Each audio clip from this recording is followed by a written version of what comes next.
James Sharman and Mikey Singh here of Room 442, trying to make sense of the madness that unfolded on Friday evening between Canada Soccer and the players as this, you know what, it feels like all-out war at times, Mikey, at this point. No CBA has been signed just yet. The women who are scheduled to play in the She Believes Cup in, I believe, 5 days' time have come out with a statement. Essentially, they're on strike now until a deal is reached. I don't know where to start here, honestly. As it stands right now, Mikey, it's 10:30 on Saturday morning. Canada Soccer are scheduled to meet with the players in Orlando later today. First things first, the goal there is to find some common ground, find a way to convince the players to play, to get back on the pitch. I don't know if that's possible. That the players seem pretty strong in their opinions right now of Canada Soccer. The frustration levels are evident. They've chosen to go the public route to negotiate. Have done for a while now through TSN, through Rick Westhead, which makes sense. Rick is a respected journalist. TSN is one of the biggest platforms in the country. Canada Soccer are doing their negotiations, it seems, privately. What do you make of the mess right now? It seems like it's the same sort of story that's been playing out for the last couple of months at least. With you think back to September and or June, sorry, and the men's national team going on strike for the game and causing a little bit of a headache for Canada Soccer. And then it seems like for the women, it's almost like a double slap in the face where you hear from their perspective and from the men's perspective that the budget has now been cut in half 6 months ahead of what's supposed to be the most important tournament in women's football. When just a couple months ago, you're seeing the men treated pretty, I don't want to say handsomely because we know there were still some issues in terms of how exactly the men feel that they were treated, but yeah, at least in a way better position than the women. So to see this news come down 5 days before the women are supposed to take part in what's arguably their most important preseason, pre-World Cup tournament, it's a headache because this program has so much potential, and it seems like just this off-field drama has just been getting in the way of all of it. So just, I guess, let's provide some context for those of you who, because it is complicated, it is complex at times. I'm still questioning. There's not a lot of clarity and not a lot of transparency. So it seems like all of these issues sort of stem back to a lack of transparency, is what the players are claiming, between Canada Soccer, its finances, and what the players are seeing. And the big root of all of this seems to be the CSB, which is the Canada Soccer Business, and the deal that was signed between the Federation and the CSB, which is made up of, um, as the men's national team players said in their statement, minor league owners and Scathing. businessmen. Yeah, That, scathing. And that was CPL, right? That's that they're alluding yeah, to here. Yeah. yeah. So that deal between CSB and Canada Soccer was signed in 2019. So this was before really the men's national team and the women's national team took that next step, which we saw sort of in 2020 along all the way to this past World Cup. Obviously, with the women's national team also winning an Olympic gold medal along the way.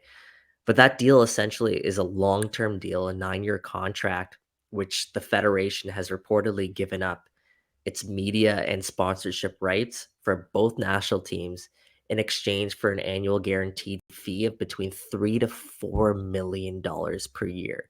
So essentially, they're saying, "Here, you guys can figure out sponsorship deals for our players, for our federation, for our teams, as long as you give us $3 to $4 million a year." Which at the time's terms, in 2019 specifically, that's a fairly decent amount It's because stability, right, Mikey? It's stability. At a time where there that's what was it no is. money in the game, it provided long-term stability. The question there is, though, where was the foresight into what was a pretty good Canadian team coming through the ranks in a pretty weak CONCACAF, where a qualification for a World Cup wasn't out of the question. That's Yeah, what and the flags are raised for sorry, me, you know, yeah, in that no, regard. exactly. Exactly, and that's where the frustration is from the player's standpoint, where they believe, and this is according to reporting from Westhead, which Canada Soccer I don't believe has actually come out and disputed, but they believe the way that the deal was specifically approved, it wasn't properly done. It wasn't through the right channels. It wasn't officially approved in the right way. So they feel there's a way to nullify the deal. Whether that's true or not, we don't actually know.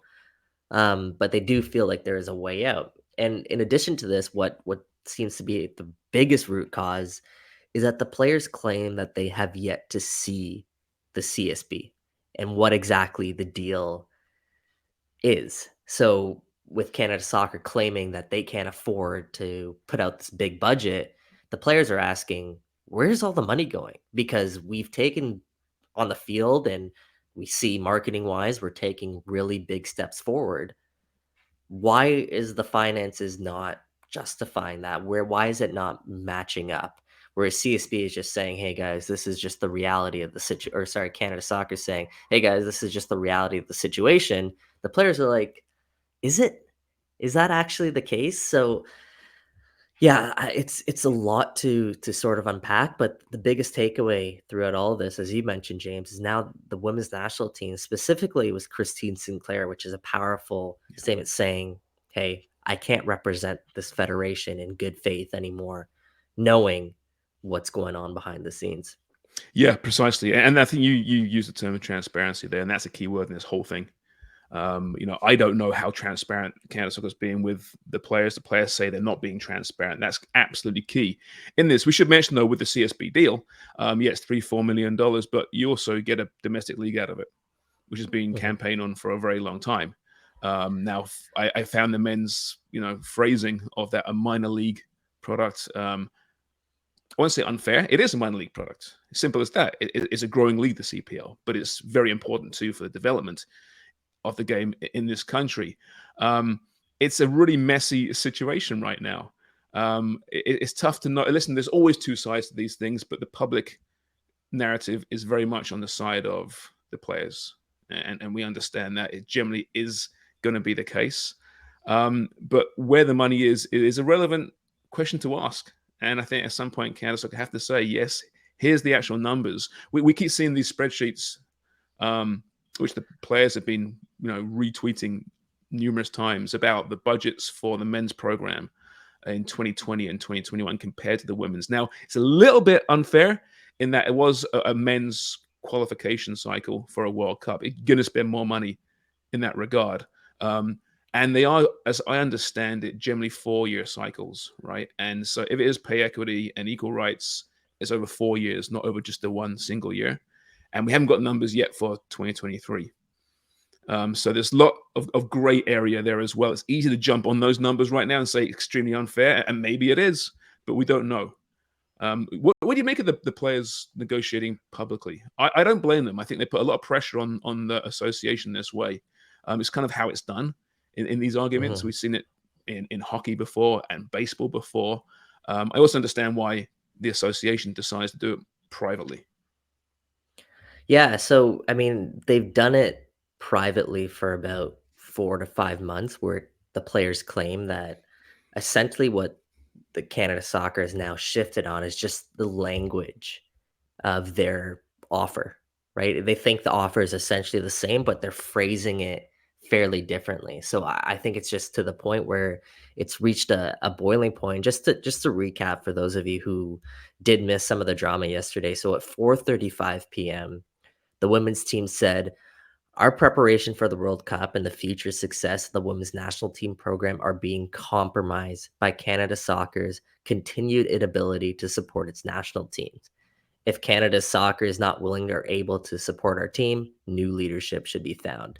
The statement was a lot longer than that, but those are sort of the key takeaways to that. And then shortly after, the men's national team uh, followed up with a statement essentially echoing the women's national team's thoughts. They were in full support of the women's national team. And the biggest thing is they called for essentially new leadership if they can't be if this can't be taken forward.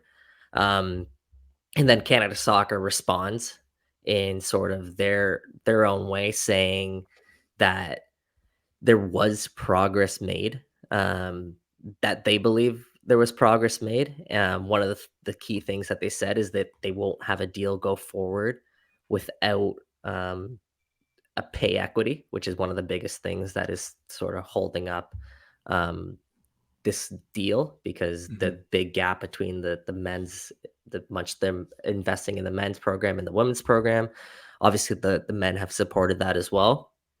And they said that, they gave tickets to the women's team just like they did to the men's team. Um, that they're going to be meeting, as James kind of mentioned already this morning. So those were sort of the biggest takeaways. They said there's still work to do. They want a collective bargaining agreement for both teams. Um, so it's gotten to the point now where it seems like there's no progress being made, and with 6 months away from a World Cup, it's almost like the women's national team have to resort to desperate measures, and Mhm. they're being Mhm. supported by the men's national team. They feel like their backs are against the wall and there's nothing else they can do to get what they believe they deserve. Now, it should be mentioned that negotiating for the CBA was put on a hiatus during the World Cup. And I spoke to Nick Bontis just last week, and he said that they're ready now to sit down and talk again. So it's been a long time. Whether they have this week or not, I don't know. But clearly, there's frustration on the women's part here. What I do know is that the solidarity between the men and the women, which hasn't always been there. They are very much on the Mhm. same side here. And when the men mentioned in their statement that if we can't affect change, we will speak to the Minister of Sport, the government, about forcing a leadership change. It takes it to the next level. FIFA have been involved in these things in the past too. Don't forget, when teams boycott tournaments, they take it very seriously and they do intervene. I'm not saying that's going to happen on this occasion. Today's a very important meeting, obviously, but for the women to come out, obviously the numbers presented to them are unacceptable, and it is a World Cup year. So we in the media will do what we can to dig up information here. But transparency is key. It really is. The players have to understand and know where this money is coming from. Canada Soccer have to divulge the situation, as bleak as it may be. They must do that. John Herdman and Beth Priestman presented to the board just 2 weeks ago, I believe, talking about what John was actually looking at the World Cup review. That was his main task there. Um, we don't know the situation here, but optically, it doesn't look good in a World Cup year after such a successful 2022 for the men. Um, there were I heard no complaints about their build up to the World Cup, the situation in Qatar, the family and friends package. That was a big hot button topic. Don't forget, in that Mhm. June game, went away. That was dealt with. And here we are now, and the women are seeing the budgets being slashed. There's a lot of questions that need to be answered. Yeah, so we've talked a lot from the player's perspective, because that's a story that we're essentially getting. What do you feel that from the federation's perspective, that they're kind of being done, I want to say, a little dirty here? Like, are they being fairly represented through No, in the well, media? No? fair. Well, I don't know the inner workings, right? But as far as optically, no, because they're not going public. The players are. The players are using the media as their leverage, and that's what happens. I don't blame them for doing that. That's a smart move because it's putting pressure on Canada Soccer right now. And let's be honest, Mikey, it doesn't matter really what Canada Soccer does. We know the targets on their backs and what an easy Yeah. target they are and always have been. But listen, there might not be money, right? The money might not be there. We don't Yeah. know. But again, like you said earlier, that comes down to potentially the CSB. Um, let's extend that though. Okay, are the multi-million-dollar deals coming down the pipeline that the CSB takes? I don't know. This isn't English football. It's not Brazilian football. As much as corporate Canada needs to wake up and invest in Canadian soccer, I'm not sure the deals that the fans are expecting are actually there right now. But again, without transparency, we don't know this at the moment. I don't think Canada Soccer are, purposely withholding funds to screw the women. There's not an anti-women agenda here. They've been very vocal. We are all about pay equity. But I Mhm. also understand the women when they look at those spreadsheets and they're saying, wait a minute, look what the men got last year. And now you're giving us this 6 months out from the World Cup. If they're having to honestly cancel windows and cancel training camps, which is what they allege in their statement, that is a major concern for the Olympic champions. That's the key right there. It's Olympic champions, and a lot of the frustration from the public right now is kind of what you touched on, James, is that we're coming off an Olympic gold. We're coming off a great year with the CPL. We're coming off the men's qualifying for World Cup for the first time since 2026. The opportunity for growth in 2023 was supposed to be there. And this was supposed to be the time between now and hosting a World Cup on home soil where you're supposed to capitalize on this and, for lack of better terms, turn Canada into more of a soccer country, where it seems like, again, we're starting to take little step backwards. Sharms, one thing I found really interesting is that we're seeing, Atiba Hutchinson, Junior Hoylett, Jonathan Osorio. We're seeing the women's national team players. We've seen the U.S. women's national team players come to the support of the Canadians. One thing we haven't seen yet, and again, this is 10:40 a.m. on Saturday, so it could change. We haven't seen the player with the biggest platform on Canada Soccer come Mm-hmm. out and say anything. Just your thoughts on the fact that Alfonso Davies has remained mute, remained silent, because we have to remember, just for context, that he got his own personal deal before the World Cup, The image rights. with the image Image, rights yeah, deal with yeah. Canada Soccer. Now we should clarify that a little bit in that. So he has a third-party company that deals and owns his image rights. AD19 is his Mhm, company. So when Canada Soccer is negotiating image rights with the Players Union, the association, which is part of the CBA, he falls outside of that. So he signed a deal with, well, he didn't. AD19 signed a deal with Canada Soccer for his image rights. Because if you remember, his agent came out and said to Canada Soccer, as we heard actually in the men's statement, stop using our image in your promotions and commercial endeavors. They put the pressure. In the end, they reached a deal. What the deal is, I don't know, but is interesting because I'm not sure whether any other players have a third party company representing them and their image rights. John David might. You would think it would make sense. The bigger names, it's not unheard of. This is not like anything that's just Canada's dealing with. Most associations have this with their top players. But yeah, I feel bad for players in these situations because they're expected to stand up and take a stand. Whereas Fonz is a footballer; he does his talking on the field. Some players feel comfortable doing that, standing up. I mean, Christine said yesterday in that interview she hates to do this. Right? She yeah, loves playing for her country. She's not comfortable being in the spotlight, believe it or not. But she has to. She's got to a point now where she feels she has to. Alfonso hasn't got to that point just yet, obviously. But I always have sympathy for players when they're expected to stand up and make a stand, take a stand, when really what are they there for? They're there to perform on the pitch. But you're right, he's a big personality. He's a big figure. He's a big leader in that room as well. Um, the players are right now talking as a unit, as a union, as association, as a collective, right? The women are doing that, but they're also Janine Becky, Christine Sinclair, taking a stand personally as well. I do wonder at what point we'll see the men come out and say enough's enough. Is it untenable, Mikey? Do you think at this point, that the players are really just taking aim at the leadership as it is right now, which is evolving and changing. They signed announced a new COO yesterday. There's more mhm. hirings on the way. Earl Cochran's been there not for too long in his current role. Nick Bontis is midway through his term right now. Is it untenable, do you think? Do you think leadership change has to happen at this point? Or is it quite simply, here's the numbers, everyone, here's a reality, deal with that as you will? Yeah, so if the CSB is actually as grim as we're understanding it to be, no one's going to be winning in this situation. Even if Canada Soccer comes out and says, "Okay, here's the deal. Here's exactly what it is. Here are the why the numbers are the way it is."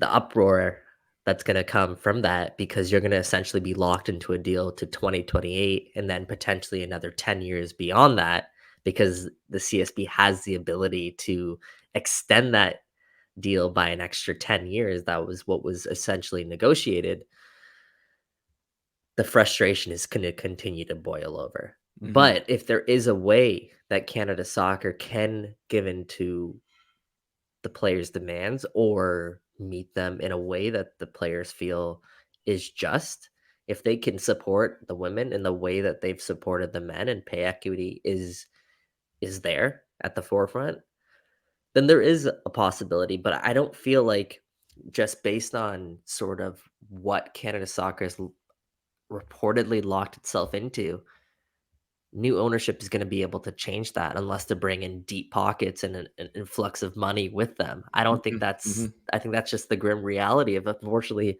a really, in hindsight, a really bad deal that was signed. And the players maintain that there's perhaps a way out of it, that it was done Exactly. incorrectly. And until we know more about that, if there's a way out, okay. The CSB's been so quiet in this as well, right? I think they need to at some point stand up and stake their claim and show transparency to the Canadian soccer public. This is the situation. This is the deal. Um, there's a lot of misinformation out there from both sides. I think a lot of speculation. The media's Right. jumping all over it. The Canadian soccer fan base, as you know, very volatile. They've picked their corner. Let's be honest here, and I think that's always dangerous, right? It's easy, like I said, you try and in the media you try and maintain, right down the middle. Look at both sides here.